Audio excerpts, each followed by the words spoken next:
네, 사랑하는 성도님들, 우리가 주일에 자녀들과 말씀을 나눌 때에 예배에 대해서 우리가 생각하고 있는데요. 예배를 하나님 앞에 드릴 때에 우리가 생각해야 할 중요한 것 중에 하나가 바로 태도입니다.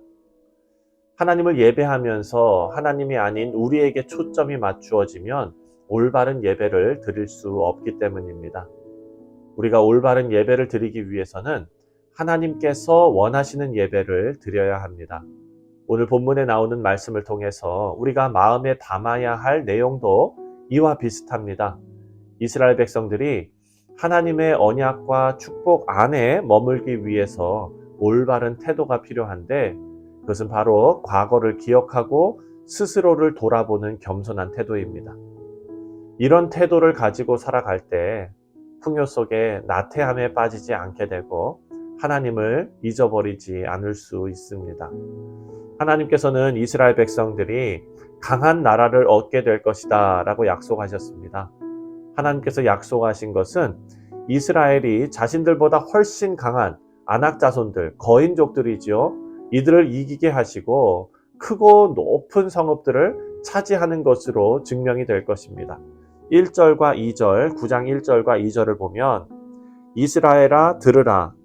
내가 오늘 요단을 건너 너보다 강대한 나라들로 들어가서 그것을 차지하리니 그 성읍들은 크고 성벽은 하늘에 닿았으며 크고 많은 백성은 내가 아는 아낙 자손이라. 그에 대한 말을 내가 들었으나니 이르기를 누가 아낙 자손을 능히 당하리요 하거니와. 이스라엘 백성들이 그렇게 엄청난 일을 할 수 있었던 것은 오늘 본문 말씀을 보면 하나님께서 이스라엘보다 앞장서서 가나안의 강대한 족속들을 쫓아내실 것이기 때문입니다. 하나님께서 왜 이렇게 하시는가? 모세는 그 이유를 4절에 이렇게 설명합니다. 내 하나님 여호와께서 그들을 내 앞에서 쫓아내신 후에 내가 심중에 이르기를 내 공의로움으로 말미암아 여호와께서 나를 이 땅으로 인도하여 들여서 그것을 차지하게 하셨다 하지 말라. 이 민족들이 악함으로 말미암아 여호와께서 그들을 내 앞에서 쫓아내심이니라. 핵심은 너의 공의로움으로 말미암아입니다. 이스라엘은 분명히 알아야 합니다. 약속의 땅을 선물로 주신 이유는 이스라엘이 공의로워서가 아닙니다. 이스라엘이 선하기 때문이 아닙니다. 하나님께서 가나안 족속들을 몰아내시는 이유는 첫째, 가나안 족속들이 악하기 때문입니다. 그리고 두 번째, 하나님께서 이스라엘의 조상들에게 이미 하신 약속을 신실하게 이행하시기 위함입니다. 5절 말씀을 보면은요, 내가 가서 그 땅을 차지함은 내 공의로 말미암음도 아니며 내 마음이 정직함으로 말미암음도 아니요 이 민족들이 악함으로 말미암아 내 하나님 여호와께서 그들을 내 앞에서 쫓아내심이라. 여호와께서 이같이 하심은 내 조상 아브라함과 이삭과 야곱에게 하신 맹세를 이루려 하심이니라. 아멘. 이스라엘이 하나님 앞에 공의를 행해서도 아니고 정직해서도 아니다. 하나님께서 가나안 족속들의 죄악을 보시고 심판하시는 일이라는 겁니다. 여기서 우리는 하나님께서 왜 정복 전쟁을 할 때 이스라엘이 그 아낙 자손들을, 가나안 거민들을 긍휼히 여기지 말고 진멸하라고 명령하셨는지 알 수 있습니다. 이것은 단순히 이스라엘 백성들에게 땅을 주시기 위함이 아니라 악에 대한 하나님의 심판이기 때문입니다. 하나님께서는 악에 대해서 관용을 베풀지 않으십니다. 하지만 하나님께서 아브라함과 이삭과 야곱에게 하신 언약에는 신실하시다라는 것을 우리가 알 수 있습니다. 그들과 약속하신 그 언약에 신실하시기 위해서 이스라엘 백성들을 가나안에 들이십니다. 하지만 그런 하나님의 은혜를 입은 이스라엘 백성들은 이제 성경에 나오는 표현대로 그들은 목이 곧은 백성이라는 것입니다. 6절 말씀을 보니까 그러므로 내가 알 것은 내 하나님 여호와께서 내게 이 아름다운 땅을 기업으로 주신 것이 내 공의로 말미암음이 아니니라. 너는 목이 곧은 백성이니라. 이스라엘의 이런 태도를 대표하는 사건이 바로 금송아지 사건이지요. 하나님과 언약을 맺은 이스라엘 백성들, 이 이스라엘은 얼마 되지 않아서 금송아지를 만들어 놓고 우상 숭배하는 금송아지 사건을 저지르게 됩니다.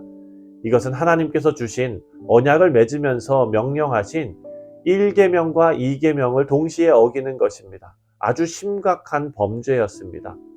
정말 이들은 하나님의 은혜를 그렇게 받고서도 변하지 않는 목이 곧은 백성들이었던 것입니다. 모세가 이렇게 이스라엘의 부끄러운 과거를 들추어내서 이야기를 하는 것은 그만한 이유가 있지요. 과거의 실패를 기억하고 잊지 않는 사람은 같은 실패를 반복하지 않게 되기 때문입니다.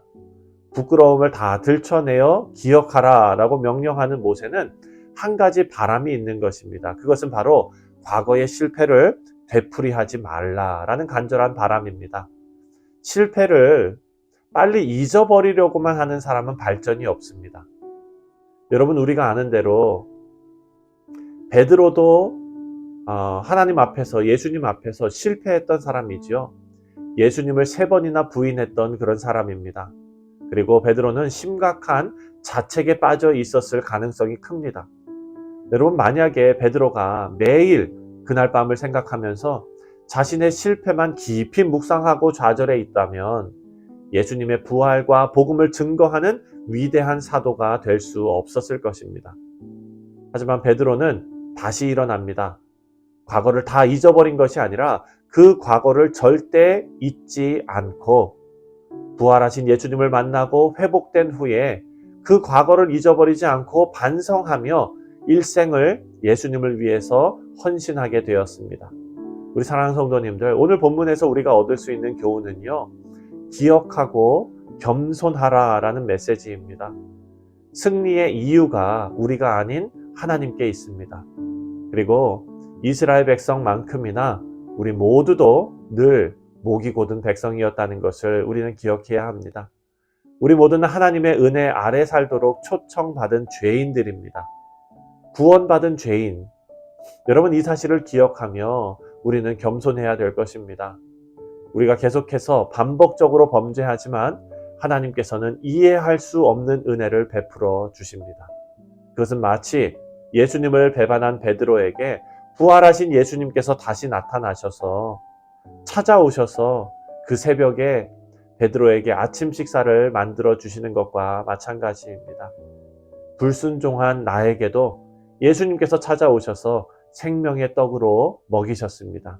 우리 사랑하는 성도님들, 이스라엘 백성들이 하나님의 은총을 잊어버리지 말아야 하는 것처럼 우리 모두가 하나님 말씀에 순종함으로 그 받은 은혜를 기억하는 오늘 하루 되시기를 주님의 이름으로 축원드립니다. 기도하겠습니다.